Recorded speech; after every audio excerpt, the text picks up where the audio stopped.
Sebelum Alhamdulillahirabbil alamin. ya, langsung aja Oh, ya, Ustaz. waktu kita terbatas. Eh, ini Baik, Ustaz.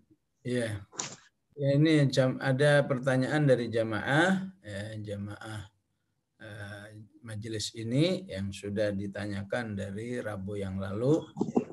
Sengaja saya nggak jawab lewat chat supaya bisa dinikmati oleh semua jamaah. Ya, saya cuma diketahui oleh penanyanya. Makanya saya jawab selalu kalau ada chat, kalau memang itu anggota sebuah majelis ilmu, saya jawab di majelis supaya semua menikmati. Ya. Pertanyaannya, bagaimana pandangan Ustadz memasukkan anak perempuan ke pesantren? Apakah baik atau tidak? Karena saya merasa kurang memberikan pemahaman Islam, banyak waktu-waktu kosong sia-sia. Main HP sudah saya ingatkan, ya, sekarang kelas 3 SMP perempuan. Apakah dalil untuk belajar di luar rumah pesantren untuk anak perempuan dan gadis? Ya, betul memang Ibu ya. Mendidik anak itu memang butuh keimanan seperti kita beriman kepada Allah. Ya. Beriman kepada Allah itu kan ada ar-raja wal khauf. Ya. Ya. Ar-raja wal khauf itu ada sisi-sisi khawatirnya, ada sisi-sisi optimisnya. Ya. Kenapa? Karena pemegang hidayah yang sesungguhnya itu hanyalah Allah Subhanahu wa taala. Ya. Orang tua itu hanya bisa berusaha. Ya. Penentu kesolehan anak sesungguhnya hanyalah Allah Subhanahu wa taala. Ya. Karena Allah lah penentu sesungguhnya, maka tidak ada lain memang kalau saya ya mungkin menurut psikolog saya ini kurang tepat atau gimana ya. Tetap menurut saya 75% ya mendidik anak itu modalnya adalah keimanan kepada Allah. Ya. 75% ya. Berarti di situ doa-doanya, berarti di situ amal-amal soleh orang tua itu yang paling berperan ya. Ya, 20%-nya itu masalah teknis ya. Teknis itu pesantren atau enggak ya. Oh, pakai pendekatan psikologi atau enggak ya, pakai pendekatan apakah namanya reward apa punishment apa macam-macam lah ya. Itu 5% ya. Jangan sampai dibalik ya. 75% ya fokus. Wah, kayaknya kalau pesantren pasti, kalau enggak pasti gagal ya. Ya, ya pokoknya hal-hal yang sifatnya teknis itu lebih diperhatikan ya. Ya, sementara doanya sedikit, amal solehnya sedikit ya. Ya, padahal keberhasilan anak itu terletak kepada kesolehan orang tua ya. Jadi yang namanya istihad ya, kalau memang rezekinya cukup ya silahkan dipesantrenkan ya. Harapannya di pesantren katanya kan lingkungan, perhatian dan lain sebagainya. Ya, kalau memang rezekinya nggak ada ya, maka juga tidak harus memaksa-maksakan diri ya. Atau mungkin setelah dievaluasi ternyata masuk pesantren kayaknya sama aja di rumah ya. Kalau memang terasa begitu ya silahkan ya. Saya katakan hal-hal yang sifatnya teknis itu hanyalah usaha manusia ya. Atau usaha yang sifatnya ijtihadi, bisa benar atau tidak ya. Jadi karena memang pendidikan anak itu terkait dengan raja wal khauf, biasanya para ulama mengingatkan kita kepada 3 para anbiya ini ya. Ya. 3 anbiya ya. Pertama Nabi Ibrahim. Nabi Ibrahim Allah takdirkan anak-anak sukses ya. Ya, bahkan 3 generasi sukses. Ishak jadi nabi, Yakub jadi nabi, Yusuf jadi nabi. Ya. Sementara Yakub itu contoh ya orang tua yang ya hampir bisa dikatakan nggak terlibat mendidik Yusuf, tapi Yusufnya jadi nabi, jadi raja, jadi orang kaya, jadi orang pinter ya. Nah, gimana didiknya itu ya. Ya, ya begitulah ya. Ya, tidak terlepas dari kesolehan Nabi Yakub dalam doa-doanya, dalam iman-imannya kepada Allah, terutama saat dia mengatakan innama ashku bathi wa huzni ilallahi wa a'lamu minallahi ma la ta'lamun. Ini menunjukkan sebuah tawakal yang tingkat tinggi kepada Allah, ya. Tidak terlepas dari keimanannya dalam bentuk husnudzon kepada Allah. Ya Nabi, ya bani yadhhabu fatahassasu min Yusuf wa akhihi wa la tayasu min rauhillah. Ya. Ya, yang ekstrim juga adalah dalam tanda kutip maksudnya Nabi Nuh alaihissalam. Kurang apa usahanya? Kurang apa Nabi Nuh itu sebagai nabi sekaligus sebagai pendidik anaknya. Ulul azm, ya, tapi akhirnya kafir. Istrinya juga kafirah, ya. Tapi Allah tidak memberi catatan apapun kepada Nabi Nuh, karena yang penting dalam mendidik anak itu usahanya, ya. Usahanya, kemaksimalannya, tadhiyahnya, doa-doanya, itu semua insya Allah menjadi satu catatan penting bagi Allah melihat orang lain, ya. Bagaimana pendapat Ustadz orang mengatakan dakwah kita tidak langsung berdasarkan Al-Quran atau Sunnah, tapi mengikuti orang yang mengambil hukum bukan dari Allah dengan ikut pemilu, tidak langsung to the point kepada hukum Allah, seperti juga pandangan khilafah yang selalu disebut, sementara kita pernah menyebutnya sampai saya pikir sebelum dapat ayat tadi saya sudah tidak lagi khilafah dalam Islam, ya. Jadi harus dibedakan, ya, antara fiqhud dakwah, antara strategi dengan sebuah keyakinan, ya. Ya. Jadi kalau sudah sebuah keyakinan boleh seseorang menghukumi, ya. Tapi kalau itu bukan keyakinan, tidak boleh dihukumi, ya. Ya, dalam pelaksanaan sholat saja beda, ya. Kamu kenapa nggak sholat? Bagi saya sholat itu tidak wajib, sholat itu tidak penting, sholat itu naudzubillah hanya nyusahin hidup aja. Orang seperti itu bisa disebut kafir, ya. Bisa disebut man lam yahkum bima anzalallah faulaika humul kafirun. Kamu kenapa nggak sholat? Aduh, saya itu sebetulnya kepengen, cuma masih malas, cuma masih begini. Maka orang ini cuma disebut fasik, ya. Ya. Kenapa kamu nggak sholat? Saya kalau sholat langsung dibunuh. Ya. Siapa itu? Kaum muslimin di Uyghur sana, ya, di Cina, ya. Kalau ketahuan itu langsung dibunuh, langsung ditangkap, ya. Jadi kadang-kadang sana sholatnya cuma pakai perasaan saja, ya, karena bahayanya. Kalau ketahuan sholat, ya, ketahuan ke masjid, ya, padahal usianya masih di bawah 50, udah ditangkap. Ketika dia nggak sholat, nggak pernah terlihat sholat, itu ya nggak bisa dihukumi sebagai orang yang meninggalkan sholat. Ya, ya begitulah, ya. Ketika kita melaksanakan dakwah ini dengan kondisi-kondisi yang ada di negeri ini, maka tidak bisa dihukumi sebagai meninggalkan keaslian hukum itu sendiri, ya. Termasuk juga ada ayat yang mengatakan begini, ya. Wala taq'udu ma'ahum hatta yakhudu fi haditsin ghairih, ya. Wala taq'udu ma'ahum hatta yakhudu fi haditsin ghairih, ya. Letterlek ayat ini, ya, haram hukumnya seseorang menjadi alaq, ya, letterleknya, karena berarti dia berkumpul dengan orang-orang yang mengurus negara, ya. Ya, tidak dengan cara Al-Quran.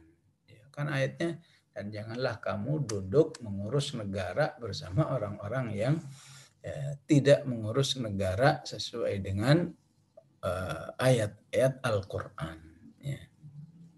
Padahal kalau kita tanya, memang kamu duduk di sini sudah anti Al-Quran? Pasti jawab enggak lah. Ya itu tujuan saya, ya. Memang kamu duduk sini menunjukkan dukungan kamu sama sistem yang ada? Ya pasti enggak, ya. Tapi kok duduk di sini? Ya inilah, ya. kondisi yang ada, apakah mau disebut strategi, apakah disebut sebagai fiqh dakwah, apakah disebut sebagai sebuah istilah dakwah itu belajar ya, kuliah ngurus negara itu seperti apa ya, kalau istilah seorang kiai ya namanya Kiai Hilmuddin ya, Allah maghfir lahu ya, bagi kita ini adalah sebuah makmal laboratorium ya, jadi seperti orang lagi kuliah nih ya, kuliah, jadi jangan dipahami ya, berlebihan ya. Akibatnya kalau suatu saat Allah percaya menjadi pengurus negara karena nggak terlatih ya, kemudian bengong-bengong, ngurus sampah nggak ngerti, ngurus keuangan nggak ngerti karena nggak terlatih sebelumnya, tahu-tahu harus mengurus negara, maka itu mustahil ya. Intinya ini sebuah istihad ya. Sebagaimana yang anti juga istihad ya. Yang menolak fikih dakwah seperti ini juga beristihad ya. Dan sama yang beristihad nggak mau demokrasi juga sampai sekarang juga belum bisa mengurus ya, menghadirkan hukum Islam dalam urusan negara ya. Jadi istihad dengan istihad nggak boleh saling menyalahkan ya. Terkait dengan qailulah, setahu saya qailulah itu sebelum zuhur ya. Sebelum zuhur itu ya awalnya ya. Seperti sholat duha dari kapan? Dari kurang lebih 6:30 waktu saat ini 6:30 sampai menjelang zuhur ya. Mau dilaksanakan 6:30 boleh, mau dilaksanakan jam 8, jam 9 boleh ya. Qailulah juga begitu ya. Awal qailulah itu ya kira-kira jam 11 itu. Tapi bukan berarti kalau tidurnya jam 1 disebut tidur malam kan ya. Tidur jam 1 ya qailulah juga, mau tidur 2:30 ya qailulah juga ya. Jadi waktunya memang berlangsung dari jam 11 sampai sebelum asar, itulah disebut qailulah. Wallahu alam ya. Mohon maaf kayaknya pertanyaannya menuntut mengambil banyak waktu. Insya Allah bermanfaat. Baik, silakan dilanjut pertanyaan yang lain.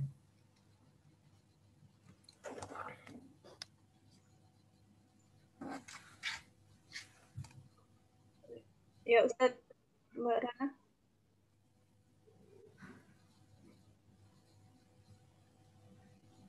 Baik Ustaz, untuk pertanyaan selanjutnya ini tadi agak ada masalah Ustaz. Ya, saya tanyakan aja ya Mbak Rana. Baik, karena chatnya tadi hilang semua, Masya Allah. Ya, mohon maaf. Mbak Ratna, saya tanyakan aja ya. Baik Ustazah, ya jazakillah khair. Ya, Ustadz, izin bertanya, di Indonesia mayoritas tidak memakai pakaian luar seperti di Saudi. Bagaimana menurut Ustadz? Apakah berdosa?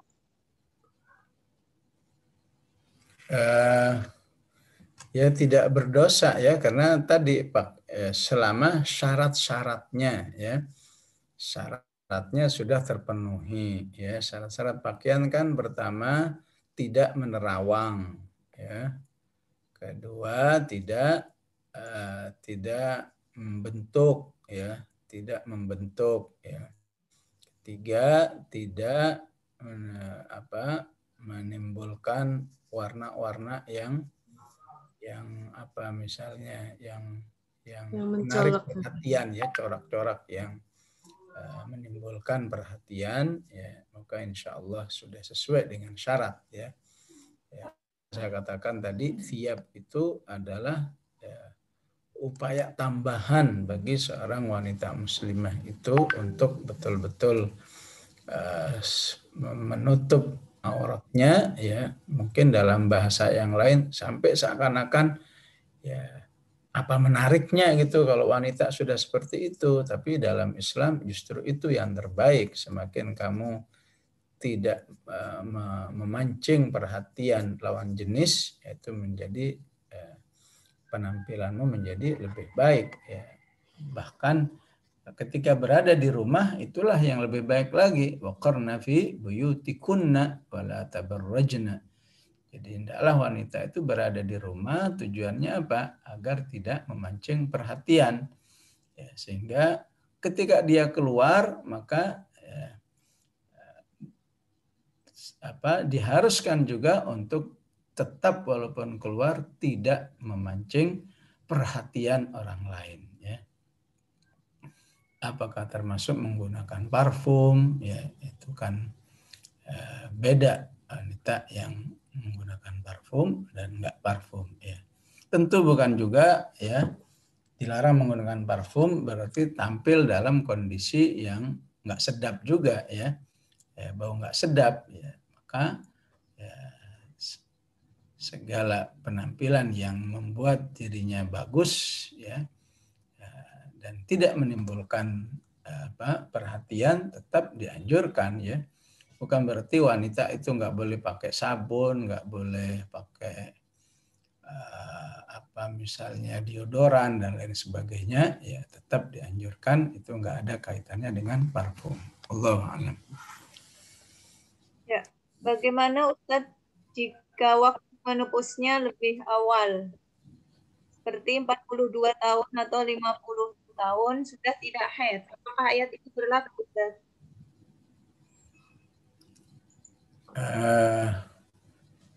Jadi memang harus diperhatikan ya. Mungkin harus ditanya kepada ahli ya. Normalnya wanita nggak haid itu umur berapa ya. Namun jika tidak haidnya lebih awal yang disebabkan karena kondisi yang khusus dalam dirinya ya, maka otomatis ya tidak ya artinya masih tidak disebut qawaid ya. Maka salah satu qawaid di sini kan tadi la yarjuna nikahan ya. Aslinya sudah tidak penampilannya sudah tidak ya disebut mungkin tidak menggiurkan gitu ya. Tapi kalau berada dalam kondisi menopause lebih awal ya berarti ini pengecualian ya. Kalau memang menopausnya lebih awal ya karena ada gangguan hormon atau yang lain ya maka bisa jadi ya belum berada dalam status wal qawaidu minan nisa ya. Wallahu alam ya. Mungkin itu sekilas yang bisa dipahami ya. Karena asli qawaid itu adalah la yarjuna nikahan ya. Dirinya sudah tidak diminati untuk menjadi pasangan. Ya. Wallahu alam.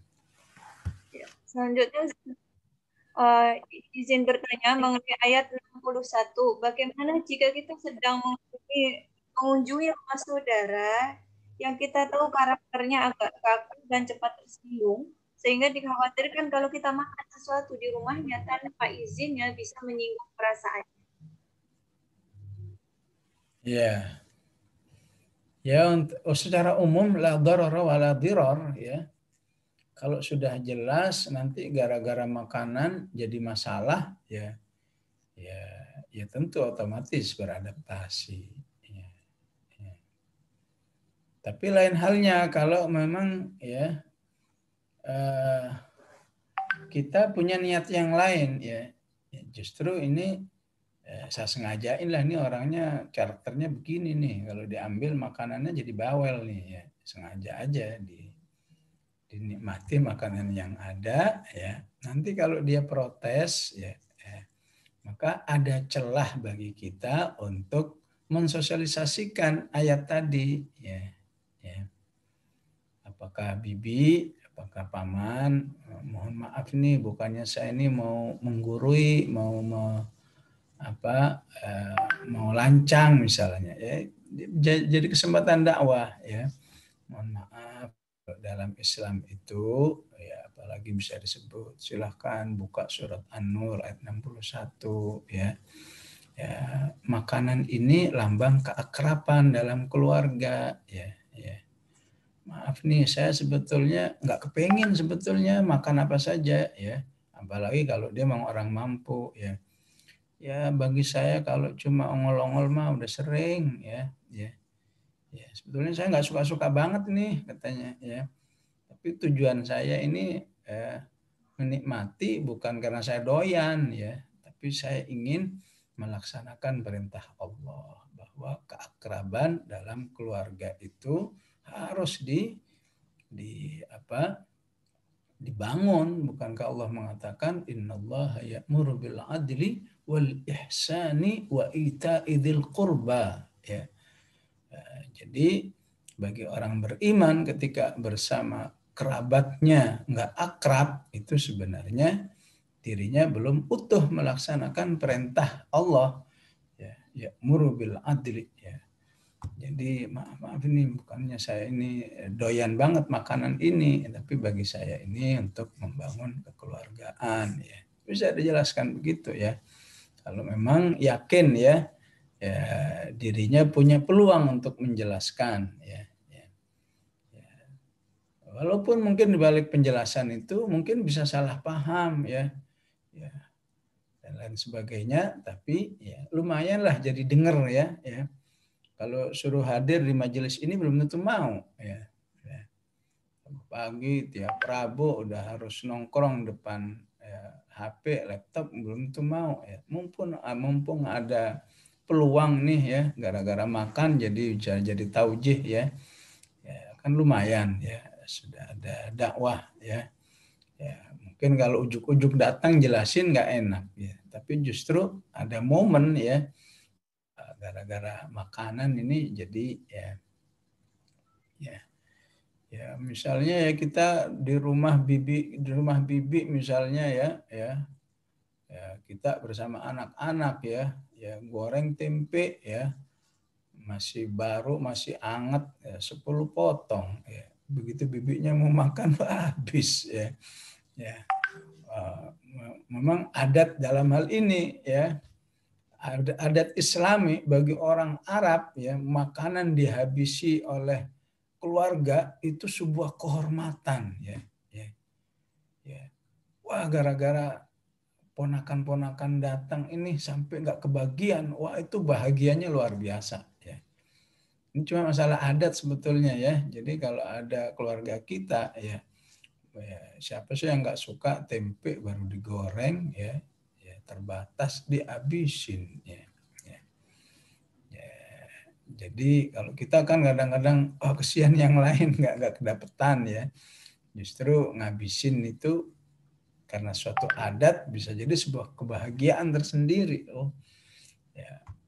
Makanya harus pikir juga dengan tinjauan iman. Tinjauan iman berarti tinjauan pahala ya. Di balik itu ada pahala. Justru ya bagi masyarakat Arab kalau makanannya nggak dimakan itu ya, kalau kita kan curiganya mungkin kenyang ya, mungkin dia nggak suka ya. Kalau Arab lain ya, kok dia nggak mau makan ya, jangan-jangan dia membenci kita ya, karena ungkapan nggak suka itu salah satunya ya tidak diungkapkan dalam bentuk tidak memakan makanannya ya. Ya bagus juga lah orang Arab itu konsisten ya, jangan sampai nggak suka sama orangnya giliran sama hidangannya suka ya. Atau orang Arab nggak mau makan itu biasanya punya niat jahat ya. Sebentar lagi orang ini misalnya mau saya tipu misalnya, maka dia nggak mau makan ya.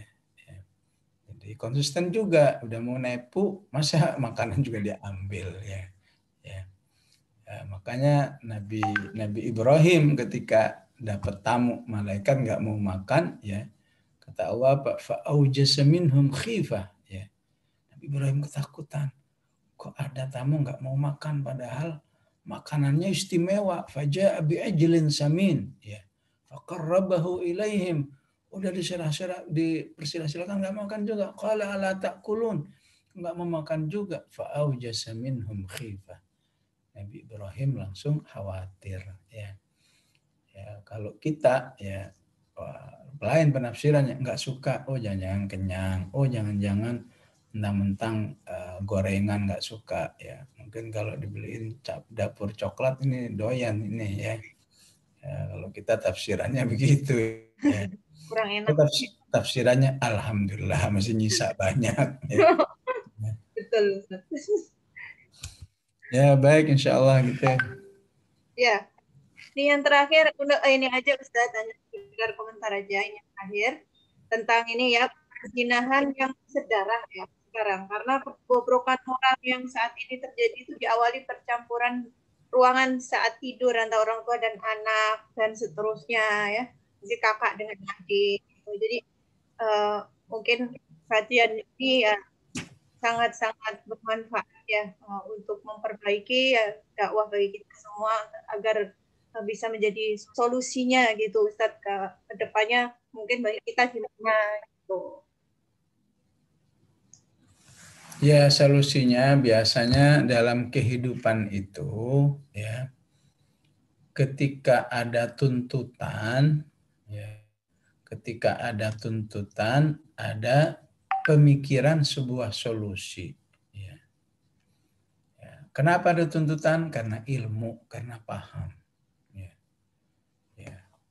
Ya. Tapi kalau yang nggak paham, nggak merasa ada tuntutan ya.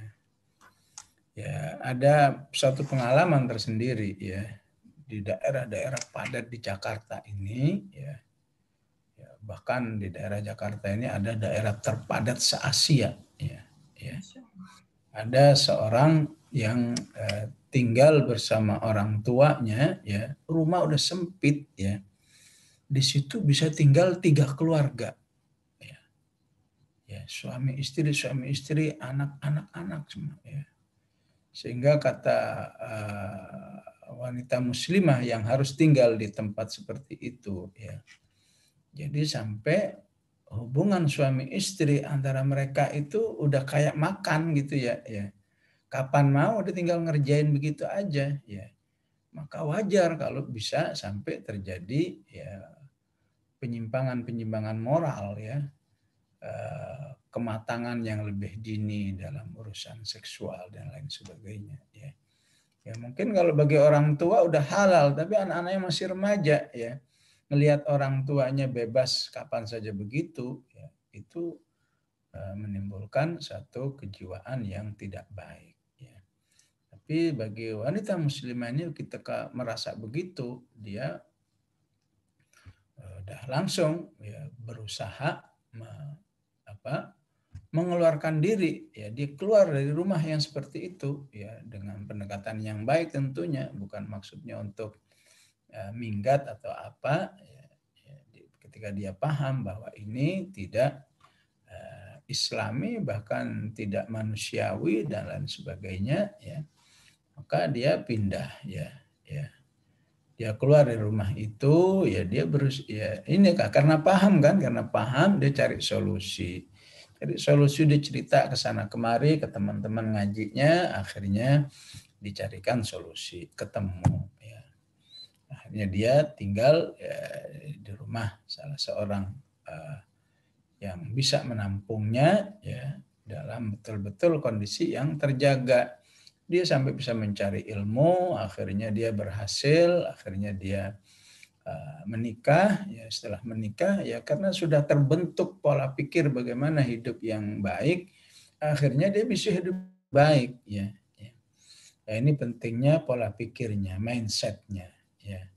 Ya, bagi orang-orang yang tidak memiliki mindset seperti itu, bagi dia itu biasa ya. Ketika dijelaskan hukumnya begini, ya langsung dia berlindung kepada, ya habis gimana, kemampuan kita memang begini, rumahnya gimana ya. Ya seakan-akan udah tertutup ya. Udah tertutup solusi bisa hidup secara normal ya. Ya. Tapi ketika orang paham bahwa ini bukan masalah selera, ini masalah hukum ya. Masalah hukum Allah Subhanahu wa taala. Sehingga manusia bisa fokus memikirkan bagaimana solusinya, maka Allah tolong ya. Tapi ketika sekedar mindsetnya aja nggak ada bahwa rumah tangga seperti ini ya, nggak sehat dari segi apa saja, mau dari segi agama, segi pendidikan, segi kejiwaan, ya. Akhirnya duit itu bukannya nggak punya sebetulnya, ya, ya. Tapi ya konsentrasinya beda, ya. Mendingan ditabung, ya. Mendingan beli rokok, ya. Mendingan beli sawah di kampung, ya. Di kampung mungkin rumahnya bagus-bagus, tapi karena di Jakarta, ya, yang penting Jakarta ini menghasilkan duit, nggak apa-apa, ya, sekeluarga, ya, rumah kecil 3 keluarga di situ, ya. Ya, itu terjadi memang di lapangan kehidupan kita, ya. Jadi inilah pentingnya belajar, ya, pentingnya belajar, ya, walaupun ya ala kulli hal, walaupun ya karena menunggu kesadaran seperti ini, memang hukum-hukum ini tidak banyak dipahami oleh manusia, ya. Ya, seharusnya hal-hal seperti ini perlu dapat payung hukum, ya, payung politik, payung kebijakan, sehingga ya semua orang beriman harus tidak saja paham terhadap penjelasan-penjelasan seperti ini, tapi aksiomatik, ya. Hal-hal seperti ini sudah harus milik setiap muslim, muslimah, memang harus seperti ini, ya. Jadi ya begitulah ya kondisi masyarakat kita, ya. Ketika jauh dari Islam itu jauh dari semua-muanya, jauh dari keimanan, jauh dari kehidupan yang normal, jauh dari ekonomi yang standar dan sebagainya, ya. Padahal kalau masalah seperti ini saja, ya, manusia itu dengan pengetahuan saja udah bisa membedakan ini nyaman, ini nggak nyaman, ini pantas, nggak pantas, ya. Ya, tentu kalau pengetahuan terkaitnya nanti dengan biaya pendidikan, ya. Karena itu Islam menginginkan nomor satunya iman, ya.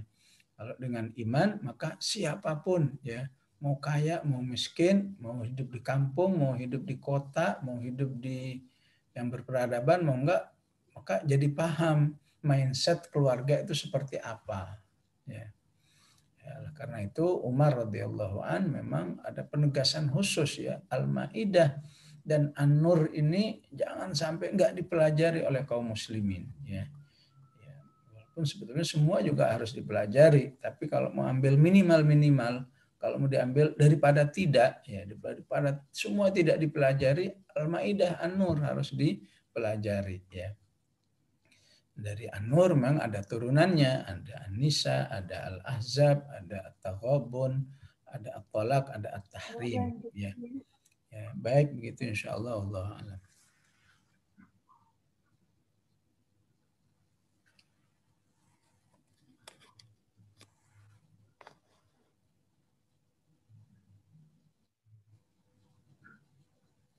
Gimana, Syar? Langsung ditutup doa atau gimana ini?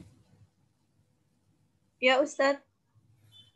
Bismillahirrahmanirrahim. Alhamdulillahirabbil alamin. Allahumma shalli wa sallim ala sayyidina Muhammad wa ala ali sayyidina Muhammad. Maaf, agak ada gangguan ini. Ya. Allahumma ighfir lana wa liwalidina warhamhum.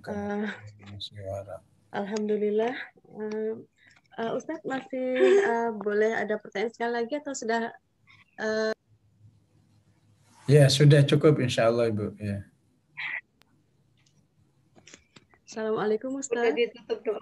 Ya, waalaikumsalam warahmatullahi. Mbak Ratna sudah ditutup doa sama Ustadz, ya. Sinyalnya kayaknya, ya. Iya, silakan. Monggo Ustadz, maaf.